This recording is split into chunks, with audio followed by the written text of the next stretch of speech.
chose en l'air voilà. Egguma foofu mais daal sama xel teewoon na daal sur certaines choses. Sur le dos de qui le deal? Sur le dos de qui? Non, dos de personne, c'est essayer de couper la poire en deux pour qu'il y ait un verdict d'apaisement. Tout le monde s'y retrouve. Mais vous savez, il y a des coalitions qui disent également nous ne voulons pas d'apaisement. Dites le droit et uniquement le droit.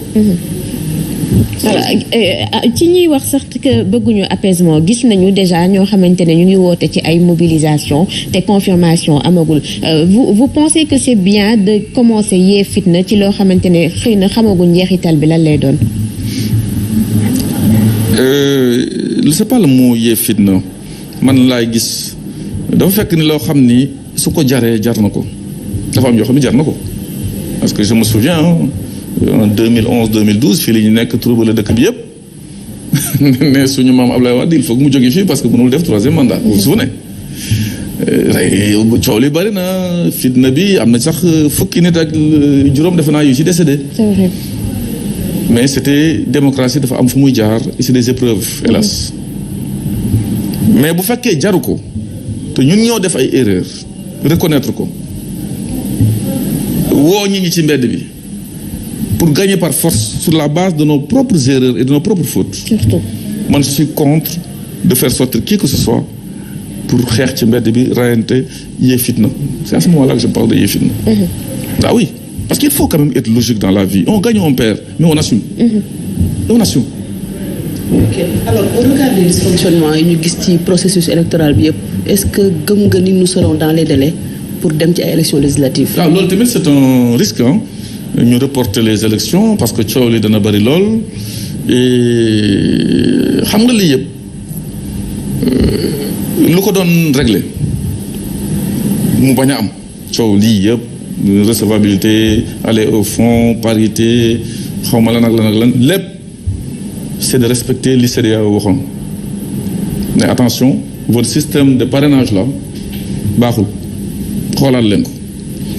parce que tamit dañu nekk ci pays ba ñu naan pays de droit mais nga xam ne kuréel yu bari d'ailleurs si sous-régional CEDEAO wala sur le plan Afrique yëpp Union africaine ñun ñoo ko yore aujourd'hui di ko diriger bu CEDEAO waxee dara loo xam ni en droit loolu naan le principe de la normativité mooy lu jógee ci kaw moo gën a am importance bu ñëwee dugg ci réew mi au fur et à mesure ba muy wàcc. ñun ñu signé ko Cour de justice de la CEDEAO ne attention revoyez ça parce que arrangé wul peut-être le régime en place ñu ni duñ ko appliquer mais lu CEDEAO ne dereen loo xam ni c'est contre le Mali on l'applique voilà donc il faut quand même qu'on voit les choses dans le bon sens. Je pense que le parrainage en tel que tel parce que dafay violer le principe bu ñuy naan le secret du vote parce que ku la parrainel c'est comme si votel na la. Tout à fait. Et c'est pas secret. D'accord alors. mu tax gars yi di dajale ay 2 millions di rey alors que nee na leen indi ay 55 327 ñu dem yéen ay carton pour lan la pour wane ne psychologiquement. Tout à fait. Par A ou par B nous gagnerons. Et s'ils perdent sur le papier ils diront non indi beneen coow à l'envers. loolu nag dans une démocratie il faut qu'on accepte de perdre dans la dignité et surtout dans la vérité. D'accord ñi ngi wax démocratie sànq ba léegi mbirum justice mi ngi dellu si waat à chaque fois. Alors aujourd'hui justice boobu tey jii nii dégg nañu ñi nga xam ne les acteurs de la société civile temps yële passé génn nañ ay communiqué ngir wax ni pour la stabilité du pays nañu bàyyi ñëpp ñu bokk yow nan nga gisee loolu. ah man nag d'accorduma ci loolu bàyyi ñëpp ñu bokk foo gis parce que nous ne sommes pas dans l'état de nature hein, dans la jungle nous sommes dans une société. dafa am ay normes ay règles yu ñu war a respecter règles yooyu mooy lan mënuñu bàyyi n'importe qui rek tëb dugg ci géew gi nee na damay bëree par force dafa am ay règles yu ñuy respecter bu ñu nee caution c'est une manière de filtrer c'est certes pas le pouvoir censitaire mais dafa am c'est une manière de filtrer boo ne ku jóg rek nee damay bokk parce que bu ñu dindee filtrer même le code électoral les histoires d'inéligibilité ay peines yu nekk sa kaw wala dindi la ci code électoral bi parce que da nga def ay choses yoo xam ni le code électoral l'a prévu mais ñëpp bokk donc c'est pas ça on a filtré mais on a mal filtré loolu tamit on doit bien filtrer donc man contre ma mu am ay filtres mais na nekk ay filtres yoo xam ni du indi coow yi yëpp ak affaire yu mel nii et vous voyez l'histoire de nombre de parrains góor ak jigéen parité ay nu mu tudd ay irrecevabilité yu dul jeex yoo xam ne nit day rëcc fii ñu recommencer waat le même procès sur le parrainage parce que c'est vrai que rëcc na ko fii mais ils vont recommencer le procès dans quelques jours. D'accord yàgg nañu wax itam réforme ci secteur justice mais itam conseil constitutionnel tamit daanaka ñi ut réew mi ñëpp bu ñu ñëwee. dinañu am lu ñuy proposer excusez-moi mais tey 5 sages la woon 7 sages et jusqu'à présent acteurs politiques yi population yi ba léegi si ñi ngi émettre ay réserves ci ni ñuy joxee léeg-léeg yenn décisions yi tey yow lan ngay proposer pour ñu am équilibre pour acteurs de la justice et puis tamit ñooñu nga xam ne ñoo nekk ci kaw a kaw di àtte ñu mën a am benn équilibre. Oui c'est vrai que l'équilibre fu mu amul baaxul.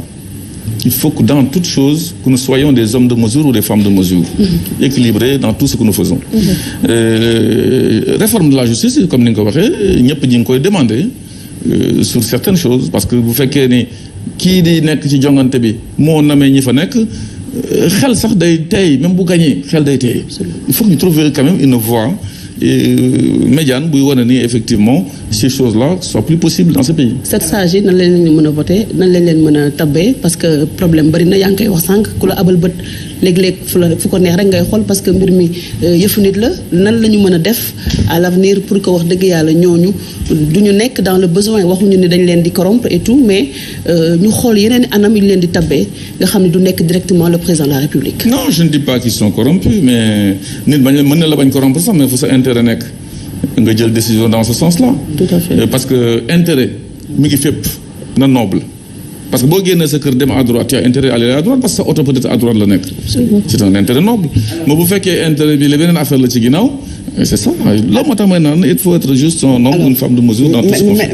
Maître bu ñu gisee présentement ni situation bi demee sànq également Khady mi ngi la koy laaj ci la coalition Yewwi Askan Wi bi woote une marche nationale pour wax ci situation politique bu dëkk bi nu ñu la déggee comme si bu fekkee ne dañu koy def pour seen coobare yee fitna la est-ce qu'on n'a pas l'impression que ne soutenir coalition Yewwi Askan Wi ci xeex bi mu bëgg a xeex pour que ñu valider listam bi nga xam ne dañu jàpp ne encore une fois dañ leen bëgg a beddi te bii yoon nag trop c'est trop parce que bu ñu sukkandikoo ci communiqué bi génn démb. gis nga man bu may sot dama koy teg ci loo xam ne mën naa ko défendre raisonnement bi ma fi jox léegi par rapport à tout ce que vous savez nga je sais vous êtes journaliste moi je suis un acteur politique et un homme de droit. te defe naa Sénégal yi ku ma mësul gis tamit dégg nga ma par rapport aux positions que je prends. duma si ñaaw mukk jamais bu ñu toogee ba ñun ñoo tooñ wala ñoo def erreur wala ñoo def faute je reviens dessus pour vous dire que j'assume.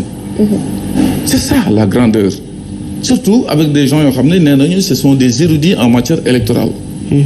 comme ñun sama grand Khalifa Sall def nañu ay erreurs te d'ailleurs depuis bés boobu ngeen gis sa waay disparaître complètement de la circulation je ne sais pas pourquoi ku def dara kay da ngay ñëw expliquer ñi c'est vrai que je suis dans Yewwi Askan Wi mais pourquoi je vais soutenir loo xam ni xam nga ni foncièrement suba ñu vaar ma. vaar bi ngay daw. man du ma kenn du ma vaar. D'accord. loolu je l'assure dama koy bañ chaque fois dama koy bañ. Ça a le mérite d'être clair. parce qu'il faut être constant dans des logiques. bul dëggu ci ay circonstances toogal ci logique lu logique nga ne lii moo logique luy dëgg nga wax ko. dee fa buy dem dëgg bi di dem bàyyi la fa. mais bu fekkee ne selon les circonstances da ngay sot di wax li la neex ça pose problème. Regarde mon frère Barthélémy Diaz ba mu ñëwee devant le ministère de l'Intérieur ak coow li ba bouton yi naaw